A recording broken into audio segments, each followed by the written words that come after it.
한미동맹을 강화시키면 트럼프의 압박을 이길 수 있다. 완전히 잘못 읽은 겁니다. 특별한 관계야? 그러면 특별하게 돈 더 내.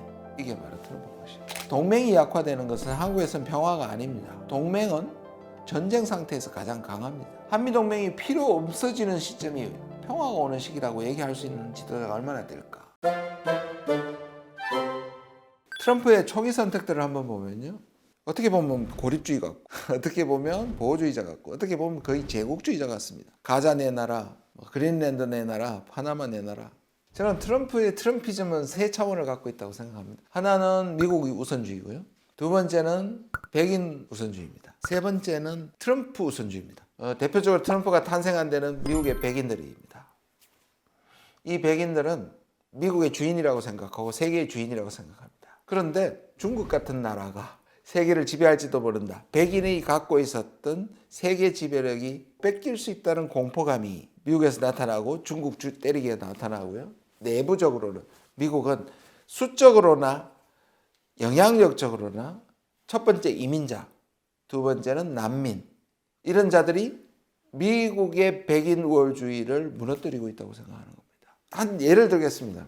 이렇게 미국에 세차장이 많아요. 손세차를 백인 청년이 하고 있어요. 그런데 거기 차를 타고 오는 벤츠가 흑인이나 아시아 계층이 타고 들어옵니다. 이거는 자유로운 미국에서 너무나 당연하고 어쩌면 미국의 이 지금의 부를 이루는 것을 계속 이어준 것이 한국 사람들, 중국 사람들, 일본 사람들이 열심히 일해서 유색인종들이라서 미국 사람들이 일하지 않는 그런 곳에서 히스패닉, 남미 사람들이 와서 미국의 경제를 떠받들이고 있는데 거꾸로 미국은 그것을 침공이라고 생각하는 겁니다. 공포를 마케팅하고 선동했던 트럼프와 세계화에서 패배해서 가난에 빠졌던 백인들이 결합을 하게 된 것이 지금의 트럼프입니다. 우리도 보시면요. 사실상 극우고 부자들의 정부인데 저소득층이 지지합니다.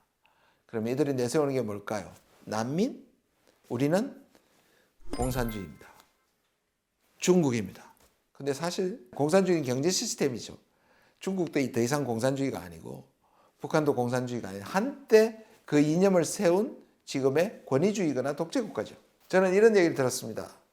좀비 영화가 왜 유행하느냐. 사람들이 뭔가 이 분노를 표출하고 죽여야 되는데 학살의 본능이 비난을 받을까 봐 가상의 존재인 좀비를 만들어 놓고 마구 죽인다. 뭐 전적으로 동의하지는 않지만요. 그러나 뭔가 가상의 적을 만들어서 지금의 울분과 불만과 불안을 덮어씌워서 적대시화하면 내가 좋은 대안을 만들어서 오랜 기간 걸려서 발전시키는 건 시간이 너무 걸리고 표도 안 나고 정권을 잡기도 너무 불편합니다. 개혁하려면 고통이 있기 때문에. 그러면 이런 불안함의 과도기에서 가장 권력을 사적 권력을 받을 수 있는 것은 선동하는 것이고 그 선동의 적을 만드는 것이고 적을 공격하는 것입니다. 이게 한국과 미국에서 가장 많이 나타나고 여기서 배워야 할 것은 정치 문화와 구조는 유럽 쪽으로 가야 된다. 진영을 나눠서 어떤 잘못을 해도 진영에 숨게 되면 경쟁력이 남아있는 그건 최악이라고 저는 생각하고 미국이 바로 지금 그것을 겪고 있고 이것은 미국이 자기 패권이 하락하는 것을 복구하려다가 오히려 미국이 힘을 잃게 되고 영향을 잃게 되는 그 전조라고 저는 생각을 합니다. 트럼프의 한국 전략에 대해서 조금 말씀을 드리도록 하겠습니다. 트럼프의 세계관에서는 이런 겁니다. 자, 중국이 제일 나쁜데 그동안에 일본하고 한국하고 유럽은 미국을 이용해서 미국이 자본을 끌어냈다. 자기들은 자기 거 안 지키고 미국이 대신 지켜주고 자기들은 경제 발전을 해서 그걸 가지고 또 미국에다 팔아먹는다. 이런 불평등은 용납할 수 없다. 저들은 프리라이더, 무임승차하는 것들이다. 중국은 미국에 대해 흑자를 내는 1위 국가고 우리는 미국에 흑자를 내는 8위 국가입니다. 2024년에 약 550억 불 정도의 흑자를 대미 흑자를 누렸습니다. 10대 국가들이 중국만 빼고 나머지는 전부 다 캐나다, 멕시코 이런 우방국들입니다. 그래서 트럼프는 지금 뭘 하냐? Payback time. 정산하자. 이거 아닙니다. 앞으로 잘해서 고치자가 아니라 지금까지 했나는 거 다 내놔랍니다. 그게 바로 관세입니다. 그래서 왜 트럼프는 중국을 먼저 때리지 않고 멕시코를 때리고 캐나다를 때릴까? 일본을 때릴까? 한국을 때릴까? 바로 그 세계관이 작동을 합니다. Free trade, 자유무역이 아니라 fair trade. 이것이 미국한테 불공정하다. 물론 우리는 동의할 수 없죠. 미국이 그런 것들을 하면서 얻어온 수많은 이익들을 생각하면, 그러나 트럼프는 아주 단순화해서 미국이 지금까지 당했다. 특히 참을 수 없는 것은 우방국한테 당했다라고 생각하는 겁니다. 자, 그렇게 보면 한국은 안보와 경제가 두 가지가 있습니다. 안보는 아까 말한 것처럼 동맹 정책은 이것을 프로텍션 래킷이라고 합니다. 이건 바이든이 트럼프의 동맹국에 대한 잘못된 정책을 이 두 단어로 표시를 했습니다. 이 프로텍션 래킷이란 말은 뭐냐면 보호비 갈취입니다. 시카고의 마피아가 그 지역의 상인들을 보호해 준다는 명목으로 돈을 뜯는 거죠. 미국이 한국이나 이런 국가들의 방위를 비하면서 방위비를 내는 것을 이제 갈취했다. 그래서 안 된다고 바이든을 얘기했죠. 바이든이 트럼프를 이기고 지난번에 임기를 시작하면서 했던 말인데요. 미국은 빙글 뜯고 한국은 빵 셔틀 한다고 내가 표현을 했습니다. 근데 그 말이 딱 맞는 것이 트럼프는 분담금뿐만 아니라 무역 역조, 그때 250억 불 정도 됐습니다. 그래서 FTA도 규칙을 바꿔버리는 거죠. FTA는 양국이 합의한 건데 미국이 바꿔버렸습니다. 그리고 무기를 팔고 온갖 압박을 했습니다. 그래서 이걸 동맹의 팔 비틀기라고 할 수 있는데, 지금 보시면요, 우크라이나의 전쟁을 중단시키는 조건으로 내세우는 게 참 기가 막힌 것 중에 하나가 뭐냐면요, 바이든은 명분 때문에 그리고 유럽의 안정을 위해서 계속 도와줬습니다. 미국 국내의 반대에도 불구하고. 근데 트럼프가 등장하면서 종전시키겠다는 게 있어서 젤렌스키가 불안해가지고 사실 트럼프한테 취임하기 전에 찾아갑니다. 자기는 묘안이라고 생각하고 제시를 합니다. 중국과 지금 지하 자원을 놓고 특히 히토류 같은 광물을 놓고 패권 전쟁이 벌어졌을 때 미국이 약하니까 우크라이나는 잠재적 광물이 굉장히 많고 미국이 부족한 걸 갖고 있습니다. 자기는 묘안이라고 생각하고 계속 지원을 받기 위해서 얘기했는데 트럼프는 50% 내놔. 그런데 그거는 지금까지 도와준 값이야. 나머지는 앞으로 도와주려면 더 내놔. 미국이 거기 기업들이 해서 경제적 식민지를 만들면 설마 미국의 기업들이 다 들어가고 우리 건데 러시아가 치겠냐? 그게 말이 안 되죠. 굉장히 비합리적으로 보이지만 미국은 그 아까 말씀드린 그 세계관에서는 다 용인이 되는 것이고, 그리고 침체하는 패권이라고 하더라도 미국이 가진 지금까지의 영향력으로 그렇게 할 수 있는 거죠. 대표적으로 이시바가 일본 수상이 가가지고 온갖 거의 아부의 기술이라고 트럼프는 이제 협상 기술이면 이시바는 아부의 기술이라고 했는데 실제로 결과는 뭐냐? 미국은 그거 고마워. 그래서 안 때리는 데가 아니야. 고마운데 이것도 내 나라에. 그래서 여기서 우리가 미국을 생각했을 때 분담금을 많이 주면 관세를 안 때리겠지. 미국은 원래도 안 그랬지만 트럼프는 절대로 그렇지 않습니다. 이쪽에서 양보해버리면 이 정도 양보 수준 이상으로 다른 분야에서도 한다는 것이고, 이거는 트럼프가 미국의 대통령이 된 비결이기도 하고 지금 권력을 유지하는 가장 큰 비결이라고 할 수 있습니다. 그래서 동맹 정책은 철저하게 거래주의로 될 것이고 우리한테 정산을 요구하는, 그 다음에 무역도 역시 공정무역, 관세도 내고 미국에 투자도 하고 무기도 사고, 그러니까 모든 것을 미국이 원하는 대로 하라는 것이. 그럼 우리가 안 할 수 있느냐? 트럼프의 협박에 저항을 하고 보복을 얘기하지만 실제로는 고개 숙이고 무릎을 꿇는 경우가 굉장히 많아요. 그래서 트럼프는 한 방식은 이들이 연대하지 못하게 1대1입니다. 바이든의 방식은 한미일, 유럽, 나토와 심지어 한미일을 묶으려고도 했었습니다. 그러니까 소위 말하는 자유주의 진영을 묶으려고 했는데 트럼프는 그래서는 안 된다는 거예요. 오히려 훨씬 더 미국이 가진 힘을 가장 잘 발휘할 수 있는 건 1대1로, 그래서 우리가 말하는 각계격파를 하고 있다. 그럼 우리는 반대로 어떻게 해야 될까요? 오늘의 결론 중에 하나인데 연대해야 되겠죠. 미국 빼고 미국에 얻어맞는 자들의 연대, 미국에 피해를 입은 국가들의 연대, 그렇게 표시할 수도 있고요.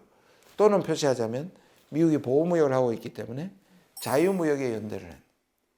그런데 이것이 안보를 기대고 있기 때문에 트럼프는 못할 것이라고 봅니다. 그런데 안보는 안보이고 경제는 경제이고, 그러면 UN IMF를 미국이 작동을 안 하게 만들었다면 또 다른 형태의 제도화를 미국 빼고 할 가능성이 있고, 저는 그게 유일한 방법이라고 생각하는 사람 중에 하나입니다. 트럼프에 대해서 참 묘한 현상이 일어납니다. 아주 해악적인 존재이고 극우적인 존재인데 희한하게도 한국에서는 트럼프 대망론이 있었습니다. 한반도 평화하고 연결이 됩니다. 그건 오바마 탓도 있습니다. 사실 세계에서 노벨상을 외상으로 받은 유일한 사람이 오바마입니다. 오바마가 세계 비핵화 만들겠다, 핵 없는 세계 만들겠다 그 약속 하나를 받았거든요. 노벨 평화위원회가 그렇게 줘서 핵이 없는 곳에 노력하라고 했는데 사실 더 나빠졌습니다. 핵무기. 8년 동안에 핵무기 없는 세상만 약속을 못 지킨 게 아니고 북한과 대화하겠다. 그런데 그게 전략적 인내라는 이상한 용어로 빠지면서 8년 동안 북미 관계, 남북 관계가 나빠졌습니다. 트럼프의 특징 중에 하나가 남이 못하는 것을 자기가 할 수 있다는 것에 대한 저는 일종의 관종이라고 생각하는데요. 제가 이 말을 해 공무원들 교육장이었던 것 같아요. 손을 들더니 공무원이 그래도 한 나라의 대통령을 관종이라고 부르는 것은 심합니다. 제가 한번 항의를 받은 적도 있는데요. 좀 상관없습니다. 관종입니다. 그러다 보니 푸틴, 시진핑, 김정은 같이 다루기 힘든 사람, 세상이 경원하는 사람들을 자기가 만나서 그 사람을 변화시키는 걸 짜잔 하고 싶어 합니다. 특히 북한같이 1인 지배, 트럼프 같은 1인 둘이 만나서 해낼 수 있을 것처럼 보였습니다. 하노이에서 실패했지만 절반의 성공을 거둔. 그리고 자기는 4년 동안 떨어지는 가운데 뭐라고 늘 얘기하냐면은 폼페오나 볼튼 같은 네오콘들이 방해해서 실패했다. 나와 김정은 아직 좋다. 재임되면 다시 김정은을 만날 것이고 김정은 그때보다 더 강해져서 핵무장 국가가 됐다. 나만이 그를 설득시킬 수 있다. 이렇게 얘기를 합니다. 우리 쪽에서는 오바마 8년에 속았고 바이든 4년은 진짜 전략적 인내를 넘어서 전략적 방치였다. 무시였다. 윤석열은 전쟁 불사, 선제 타격 불사하면서 남북은 완전 단절 상태입니다. 거기에다 북한은 아예 이제 적대적인 두 국가라고 얘기를 합니다. 그러다 보니 한반도 평화를 갈망하고 미래를 생각하는 사람들은 그래도 트럼프가 불행이지만 한반도 평화에서는 축복일 수 있다. 이게 작동을 하는 겁니다. 지금도 그렇게 생각하는 분들이 있고 실제로 트럼프는 해보겠다는 거고 저는 트럼프가 손을 내밀 거라고 봅니다. 근데 반대편에 윤석열 정부도 그랬고 극우 보수 쪽에서 한국 핵무장을 얘기를 합니다. 트럼프가 분담금을 얘기하면서 한국이 돈을 안 내면 철군할 수도 있다. 그러니까 미국이 철군하면 우리 핵 가져야 되지 않겠느냐는 빌미를 주게 됩니다. 엘브리치 콜비라는 사람이 대통령 당선되기 전에 뭐라고 했냐면 한국의 핵무장을 마치 미국이 용인할 것처럼 얘기를 해줬습니다. 그리고 그 사람이 지금 국방차관으로 임명이 됐습니다. 그래서 한국 일각에서는 트럼프가 한국의 핵무장을 인정할 수도 있다는데요. 저는 거의 불가능하다고 생각하는데 한국의 조기 대선에 핵심이 될 거라고 공약 중에 핵심이 될 거라고 봅니다.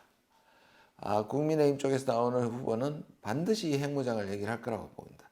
이 현상은 제가 앞에서 설명드린 것처럼 안보를 강조하고 강함을 보여주고 핵무장하는 소위 말하는 안보 포퓰리즘이 선동에 적절하고 진영 싸움에서 반드시 이 얘기를 할 거게 될 것이고 그래서 평화를 얘기하는 사람은 나약하고 국제협력을 얘기하는 것은 친중이고 이런 방식으로 몰아가는 이 싸움 속에서 저는 핵무장이 반드시 나온다고 보고요.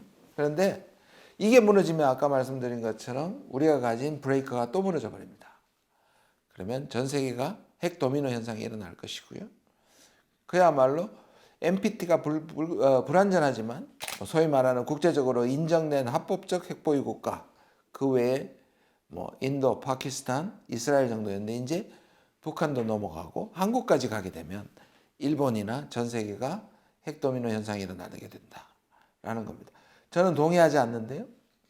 핵을 사용할 수 없는 무기라고 하는 것이 오히려 국제정치학자 중에 왈츠나 미어샤이머 같은 사람들인데요. 핵을 많이 보급시킬수록 평화가 온다는 역설적인 얘기를 합니다. 핵 때문에 전쟁을 못할 거라는데 보십시오. 핵을 가진 국가들끼리 충돌합니다. 인도하고 중국하고 붙었다고 해서 핵 사용합니까? 오히려 핵 때문에 전쟁은 더 쉽게 일어납니다. 핵에 대한 공포를 얘기하지만 그래서 전면전이 일어날 것 같지 않으니까 핵은 오히려 전쟁이 더 많이 일어나는 역설적 현상이 일어나는 거거든요.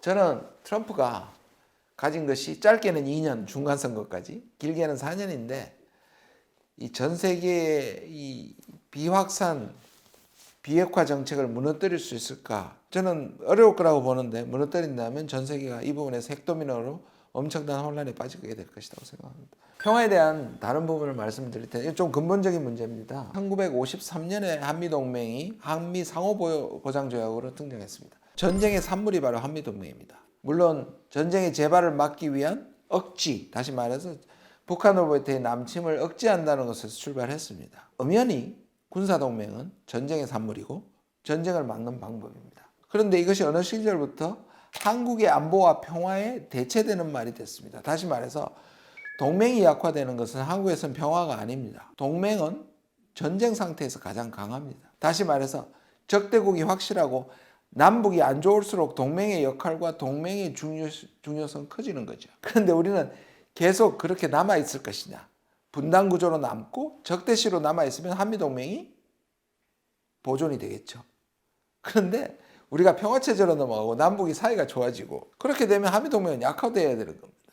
근데 우리 속에는 이 신화가 너무 강해서 한미동맹이 마치 평화의 상징처럼 되어 있습니다. 그래서 진보 정부가 나서 남북이 협력을 하거나 한미동맹을 흔든다고 공격을 받고 그것은 매우 국민들에게 소구력이 있습니다. 아직도 충격적으로. 평화의 방법은 두 가지가 있습니다. 트릴레마라고 합니다. 세 가지인데 세 가지를 동시에 이룰 수 없는 겁니다. 그래서 보수, 빨간색으로 표현을 했습니다. 보수는 한미동맹을 통해서 평화가 온다고 봅니다. 근데 그거는 전쟁을 막는 역할까지죠. 분단을 계속 유지하는 것까지만 가능한 겁니다. 그런데 오른쪽은 결국 남북이 협력을 하고 교류를 해서 평화가 되는 진보의 방법입니다. 그런데 여기서 우리가 바로 한미동맹과 남북협력이 같이 못 가는 겁니다. 이 남북협력을 강조하면 한미동맹이 약화된다고 생각하기 때문입니다. 이게 어디 극명하게 나타났냐 하면 바이든과 윤석열 사이에서 한미동맹 70주년에서 국빈 방문을 미국에 해서 성대하게 했습니다. 한미동맹 70주년은 곧 정전체제 70주년입니다. 공식 석상에서 윤석열은 정전체제라는 이 단어를 한마디도 언급한 적이 없습니다. 이건 의도적인 겁니다. 왜? 정전체제를 얘기하면 전쟁이 중단돼서 휴전됐으니까 평화체제로 가든지 전쟁으로 가든지 해야 되는 거죠. 그러면 전쟁으로 가자는 사람은 없으니까 평화체제로 가야 된단 말이에요. 그럼 평화체제의 걸림돌은 바로 한미동맹이거든요. 북한이기도 하지만 한미동맹입니다. 한미동맹의 존재 이유가 바로 전쟁이기 때문에. 그래서 한미동맹만 줄기차게 기념했습니다. 그럼 이게 지금 우리한테는 어떤 문제를 던지느냐 하면 이미 신성시화되어 있는 한미동맹을 약화시켜야 평화체제로 간다는 얘기가 나옵니다. 또는 한미동맹의 약화를 우리가 두려워할 필요가 없는 것이죠. 한미동맹은 아주 하책이라고 할 수 있습니다. 그러니까 북한이 남한에 대한 공격을 막는 것에서는 유용성이 있고 상징성이 있고 유효했습니다. 그런데 한국이 북한보다 월등히 잘 살면서 이 분단 구조를 해소하려면 평화체제로 넘어가야 되는데 그때는 유효했던 것이 지금은 장애물이 된다는 건데 이게 한국의 어떤 정치인한테도 이 용기를 가지고 이 비전을 가지고 국민을 설득시킬 수 없을 것 같은 지경입니다. 저는 과거에 많은 진보 정부들이 김대중, 노무현, 문재인 그리고 또 민주정부가 탄생한 이것이 시대적 과제 앞에서 어떻게 대처할 것이냐가 엄청나게 중요하다고 생각합니다. 트럼프가 와서 김정은과 화해를 했다. 그러면 결국 그게 또 남북 방어로 가야 되는데 그러면 미군의 한미동맹의 존재 이유가 점점 없어지는 겁니다. 그걸 우리가 어떻게 받을 것이냐. 이게 잘 안 되는 겁니다. 그래서 어떤 진보적 지도자도 한미동맹이 절대적이라고 얘기해야만 당선될 수 있고 한미동맹이 절대적이라고 얘기해야만 그 정권을 유지할 수 있는 딜레마에 빠져 있는 겁니다. 어느 순간 우리는 이렇게 얘기할 수 있는 지도자가 나와야 됩니다. 한미관계는 중요하지만 한미도 군사동맹은 우리한테 꼭 평화로운 것은 아니다. 한미동맹이 필요 없어지는 시점이 오히려 우리에게 평화가 오는 시기라고 얘기할 수 있는 지도자가 얼마나 될까? 라는 것이 우리의 관점입니다. 힘을 통한 평화라는 것이 바로 한미동맹을 통한 평화를 얘기합니다. 윤석열이 줄기차게 주장했고 핵무장을 얘기하는 사람, 이런 사람들이 얘기하는 겁니다. 그럼 이 분단은 점점 군비 경쟁에 빠지고 분단 군조는 영원히 해소할 수 없습니다. 그러니까 북한도 통일에 방해되는 존재지만 미국도 군사동맹도 통일에 반대되는 거예요. 북한도 더 이상 민족이라는 말을 쓰지 않고 통일이라는 말을 쓰지 않습니다. 이 분단 구조에서 민족과 구별된 두 국가, 이 둘 다 맞는 거예요. 어떻게 그럴 수 있지 않은데 그럴 수 있습니다. 유럽도 그런 국가 많고요. 그런데 우리는 뭐냐면 자꾸 이걸 두 개를 합치려고 합니다. 저는 이 두 가지는 우리가 통일될 때까지 이 두 정체성은 매우 불편하지만 같이 갈 수밖에 없다고 생각합니다. 어느 하나를 외면하거나 이 둘을 붙이려는 시도는 그냥 억지로 하는 겁니다. 저는 현실 인식 속에는 두 국가이기 때문에 그만큼 통일이 어렵다는 현실을 인정하고, 그러나 우리는 같은 민족이라는 부분을 놓치지 않아야 되겠죠. 이 비슷한 작동을 했던 게 2018년 한반도 평화 프로세스였습니다. 우리는 남북이나 한반도의 평화의 당사자냐 중재자냐, 이것도 합칠 수 없어요. 우리는 당연히 당사자죠. 그런데 이 땅에서 같이 싸웠고 이걸 하는 한미동맹이 있는 이상 북미 간의 화해가 없는 것은 불완전한 평화이기 때문에 그때는 우리가 중재를 해야 됩니다. 다시 말해서 둘 다 우리 정체성입니다. 근데 어느 순간 합쳐야 된다고 생각하는 강박관념이 자꾸 문제를 어렵게 한다고 저는 생각을 합니다. 그러니까 이 모순, 이 두 가지 정체성이 존재하기 때문에 이걸 해결하는 방식은 먼 미래의 통일이라든지 이 분단체제가 해소될 때야 한 가지 정체성이 되기 때문에 이 분동간 구조 안에서 살면서 이 둘 중에 하나를 부정할 수 없다고 저는 생각합니다. 한미 관계 향후에 어떻게 될 것이냐. 트럼프가 오히려 훨씬 더 노련해지고 훨씬 더 거칠어지고 훨씬 더 준비되어 있습니다. 그래서 트럼프는 1기 때를 돌풍이나 일탈이라고 본다면 저는 2기 때가 거의 태풍급이다 생각하고요. 더 거칠고 또 훨씬 더 큰 압박을 줄 거라고 저는 생각을 하는데요. 그런데 참 재밌는 것이 있습니다. 트럼프의 압박이 예상되는 시점에서 대행정부나 국민의힘에서 뭐라고 하냐면 우리는 특별한 관계다. 혈맹이다. 그리고 미국에 투자를 많이 하고 있다.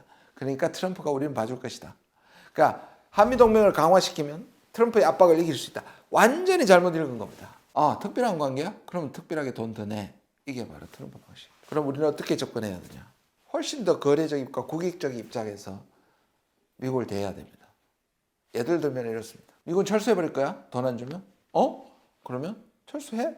라고 할 수 있어야 되고요. 또는 이제는 한국군도 자주 국방이 되니까 어느 정도 미군은 해공군으로 바꿔라. 숫자 줄여라. 돈 들면. 이렇게 얘기할 수 있어야 되는 겁니다. 그게 버티는 겁니다. 자, 그 다음에 관세를 물린다. 예를 들어서 우리는 멕시코나 캐나다처럼 아보카도나 시럽이 없어요. 미국인이 너무 좋아하니까. 그거를 가지고 보복 공격을 할 수 있는데 우리는 보복 공격을 할 수는 있는 게 없어요.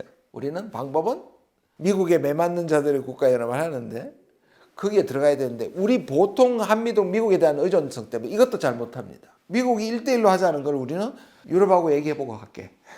일본하고 얘기해보고 야 우리 모여가지고 같이 미국한테 보복하자. 또는 미국한테 상대 관세를 물기든지 투자를 줄이든지 하자. 할 수 있어야 되는데 트럼프는 못할걸? 한국 니들 못할 거라고 하는 것을 어느 정도 예측하고 있는 거예요. 그러면 국민의 지지를 받고 이러한 것들을 설명하는 민주정부는 트럼프의 태풍 같은 압박을 견뎌내야 한다. 우리가 그렇게 해서 트럼프를 이겨낼 수 있다고까지 생각하지 않습니다. 그런데 트럼프의 시간은 유한하다. 그 태풍이 지나기까지 버텨야 되는 겁니다. 저는 다음 정부의 가장 큰 시대적 사명일 것이다 이렇게 생각합니다. 그런데 이 트럼프의 공세는 단순한 트럼프의 괴물 같은 특성이 아니라 세계사의 격변기에서 벌어지는 각자 도생 중에 그것이 미국 중심으로 우리한테 주는 엄청난 시대적 도전이라고 생각합니다. 정리를 하도록 하겠습니다. 현 질서가 붕괴되고 있습니다. 팍스 아메리카든 신자유주의든 그게 무너집니다. 이것이 새로운 새 질서를 구축했을 때 국내적으로 국제적으로 생각해 볼 수 있는 질서입니다. 먼저 반동과 퇴행이 된다면 국내적으로는 이제 이미 일어났던 윤석열의 내란 그리고 다음 정부가 서더라도 첫날부터 극우들이 정부를 흔들어댈 것이고 진영 싸움을 하게 될 것이고 그들은 그렇게 생각할 겁니다. 내란을 통해 자기들가 지지하는 윤석열 정부를 무너뜨렸기 때문에 다음 정부도 얼마든지 무너뜨릴 수 있다고 생각을 하고 첫날부터 반정부 시위를 할 거라고 저는 봅니다. 극우 혐오 정치가 되겠죠. 세대 간의 갈등, 남녀 간의 갈등 이런 것들을 조장하게 되고 남북 갈등을 조장하게 될 겁니다. 그래서 정치 분열과 이념 투쟁이 격화하는 국제적으로는 일탈과 반동으로 일어날 겁니다. 트럼프의 미국 우선주의가 계속될 것이고 각자 도생, 파편화, 전쟁 이런 방향으로 가겠죠. 생각하기도 싫은데 그 가능성이 꽤 있습니다. 그러면 좋아졌을 때 평화와 번영의 새 질서가 됐을 때 국내적으로는 민주주의, 헌법 수호 그리고 한반도 평화가 진전될 것입니다. 그리고 민주 세력의 공동정부 그리고 제7공화국이 안착하게 되겠죠. 말을 하는데도 위에보다 훨씬 더 힘이 드는 거 보면 훨씬 더 비관적이긴 합니다만 길이 없는 것은 아닙니다. 그리고 국제적으로는 국제 협력과 평화, 그다음에 안정이 회복되겠죠. 그다음에 포용적이고 협력적이고 다극적이고 개방적인 질서가 될 것이다. 뭐 이렇게 볼 수 있을 것 같습니다. 한국은 45년 이후로 두 가지 체제에 아직도 완전히 탈피하지 못했다고 생각합니다. 각자 도생의 배타적 민족주의는 친외세적이 아닌데 우린 좀 굉장히 기형적입니다. 그래서 친미 친일의 식민주의가 그대로 살아남아 있습니다. 한국이 국방력은 5, 6위 수준이고 경제력은 10, 11위 수준입니다. 이 정도가 돼도 아직은 우리가 미국 없이는 못 산다고 생각합니다. 외세에 의존해서 자기의 안보를 지키려고 했던 그 결과가 바로 우크라이나의 사태입니다. 국제정치는 단 한 번도 정의로운 적이 없습니다. 그렇다면 명분과 이런 것이 아니라 실제로 자기를 지킬 수 있는 힘은 분명히 존재해야 됩니다. 그런데 우리는 매우 친미 의존주의입니다. 이 사실 반도국가라는 것이 지정학적으로 대륙국가와 해양국가 사이에서 일종의 희생양이 되었던 역사를 반복하고 있습니다. 우리가 로마처럼 이탈리아 반도처럼 양쪽으로 뻗어나는 확장적인 제국주의 국가는 못 되더라도 적어도 해양과 대륙을 연결시키는 교량 역할을 할 수 있을 정도의 저는 국력은 가지고 있다고 생각하는데 그 생각을 아직 아예 하지 못하고 있습니다. 다음 정부는 중국과 러시아와 더 친해져서 또는 더 관계 개선해서 미국의 압박을 분산시켜야 된다는 것인데 이걸 할 수 있을까? 제가 어떤 책에서도 소개를 했는데요. 제가 국립외교원장으로 있을 때 주, 한국, 호주 대사를 만났습니다. 제임스 최라는 한국계였습니다. 두 번이나 만났는데 두 번 똑같은 소리를 만날 때 자기는 미치겠다. 한국 사람들이 자기를 만나면 한국같이 작고 약한 나라에 와주셔서 감사합니다 얘기를 한대요. 한국이 훨씬 더 잘 살고 군사적으로도 한국이 더 크다. 우리가 큰 거는 땅밖에 없다. 사실이에요. 근데 우리는 여전히 그 약속 컴플렉스를 갖고 있다. 이거는 정치 선동가들이 그렇게 만든 것도 있고요. 그리고 지나치게 대미 의존이 있었기 때문입니다. 그리고 어떻게 일본한테 그렇게 당하고도 친일이 생길 수 있는 거예요. 저도 일본을 좋아하고 일본 사케도 좋아하고 음식 좋아하지만 이건 젊은 사람들이 그거 좋아하는 것과 실제로 지금 윤석열 정부의 매국적인 친일 사관을 가지고 역사도 바꾸고 그건 용납할 수 없는 일이 그게 남아있다. 윤석열이라는 괴물을 만들어낸 것이 이게 그냥 단순한 일탈이 아니라 상당한 우리 사회에 있는 것의 반영이라고 본다면 저는 아직까지 식민주의를 극복하지 못했다고 생각합니다. 더 확실한 것은 분단체제입니다. 없는 공산주의자 찾아내고 친북주의자를 찾아내는 게 분단구조인 거죠. 끊임없이 적대시하고 다음 정부가 친북공세, 친중공세만 하면 정권을 잡을 수 있는 이 구조. 이건 너무나 많은 모순과 그대로 가지고 있다고 트럼프를 견뎌내는 그 종착지는 바로 탈식민지와 평화제 체제 구축이라고 생각합니다. 근데 희망은 있습니다. 남태령 대첩 엄청 감동적인데요. 저는 12월 3일 내란 때도 국제회의를 하고 있었습니다. 그 국제회의가 하루는 파행이 됐죠. 하루는 하고 하루는 파행이 됐는데 그분들이 시위 현장을 보면서 이렇게 엄청난 일에 이런 평화적 시위가 감동적이라고 그랬습니다. 하루 더 세미나 하는 것보다 훨씬 더 역사적 현장에 보면서 감격했다고 얘기합니다. 제가 국회를 들어가면서 그 차를 세워놓고 들어갔습니다. 경찰과 시위대 사이에 밤새 있었습니다. 저는 아침에 그 차를 찾으러 가면서 다 망가졌겠구나 생각했는데 스크래치 하나 없었습니다. 그 얘기를 외신에서 제가 여러 번 인용하면 엄청나게 놀라면서 감동합니다. 이건 우리의 힘이거든요. 그것이 나타난 것이 남태령이고 그것이 나타난 것이 저는 광장이라고 생각을 합니다. 예, 한강 작가가 얘기한 것처럼 진짜 현재가 과거의 현재를 돕고 있다고 생각합니다. 죽은 자가 산자를 죽은 자가 돕고 있다고 생각합니다. 결과적으로 저는 신자유주의가 이제 이 세계화가 없어지면서 이런 현상이 일어난다고 처음부터 줄곧 말씀을 드렸는데 왼쪽에 자유시장 모델이라는 게 있습니다. 이거는 뭐냐면 이 신자유주의의 승자들이 하는 그리고 국가로 보면 서구가 했던 방식입니다. 국가는 늘 괴물이었고 국가는 반민주적이었고 반시장적인 존재였습니다. 그런 경우가 많았죠. 그래서 이 국가를 쫓아버렸습니다. 그러면 이 서구 국가들은 다 시장과 시민사회는 강한데 국가가 약했습니다. 근데 문제는 뭐냐면 시장도 악해질 수 있고 국가도 선해질 수 있습니다. 특히 복지라는 측면에서 공적 국가가 죽어버렸습니다. 특히 미국은 선진국이면서 복지가 형편없습니다. 그러면 반대쪽은 뭐냐? 독재국가죠. 권위주의 국가 모델입니다. 중국이나 러시아 같은 국가들이죠. 이런 국가들은 시민사회가 쪼그라들었습니다. 저렇게 전쟁을 해도 푸틴은 여전히 60% 70%를 받습니다.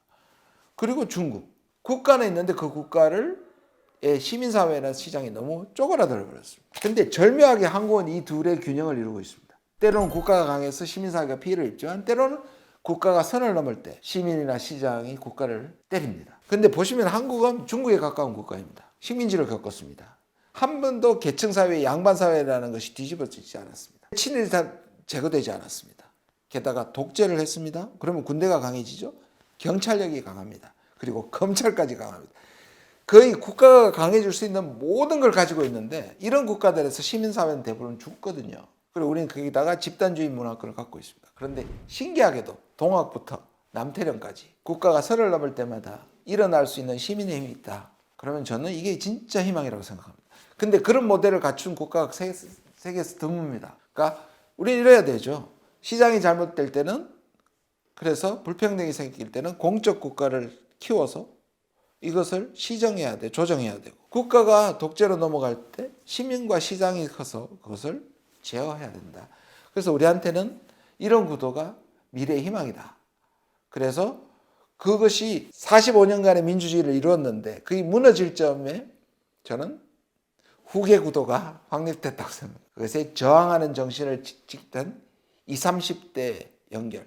아까 말씀드린 것처럼 그 외국인들이 평화로운 것에만 감동한 게 아니라 자기들 나라에서는 주로 늙은 사람들, 중년들만 나와서 데모하고 있는데 젊은 사람들을 보고 엄청 놀랐다고 합니다. 다음 세대로의 자연스러운 연장이고 45년 동안 제도로서의 민주주의를 지켜왔다면 이젠 문화와 의식으로서의 저는 민주화가 시작되는 시점이라고 생각합니다. 그 민주주의라는 것의 가치에 대해서 제일 좋아하는 말이 라이놀드 니버의 말입니다. 인간의 정의로움 때문에 민주주의는 가능하고 인간이 정의롭지 않기 때문에 민주주의는 필요하다. 인간의 이기심 때문에 민주주의가 필요하지만 인간은 자기를 초월할 수 있는 존재이기 때문에 그것이 가능하다.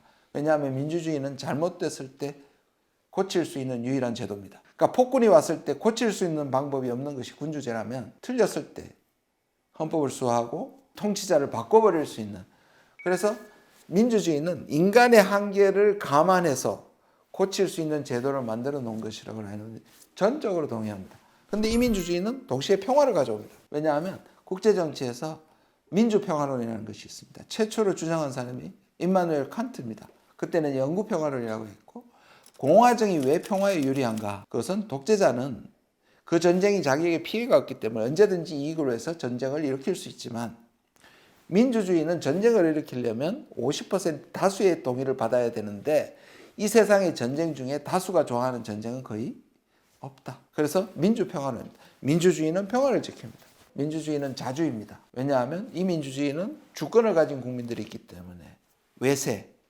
그리고 특히 우리의 대일 종속, 대미 종속의 아까 말한 식민지를 극복하는 데 있어서 이 민주주의는 바로 그 비결이 될 수 있다고 생각합니다. 그래서 저는 민주주의 그리고 평화, 자주가 사실은 다음 정부 그리고 미래 세대에 우리가 대처할 수 있는 가치이고 방법이라고 생각합니다. 가치를 왜곡했던 윤석열 정부, 자유민주주의 인권을 왜곡했던 사람이 지난 정부였지만 그 가치는 저는 매우 소중하다고 생각합니다. 결국은 국민이 지지하고 지도자는 용기와 비전을 가지고 이것을 실현해낼 수 있는 것이 바로 시대 정신에 있는 지도자가 아닌가 이렇게 생각합니다.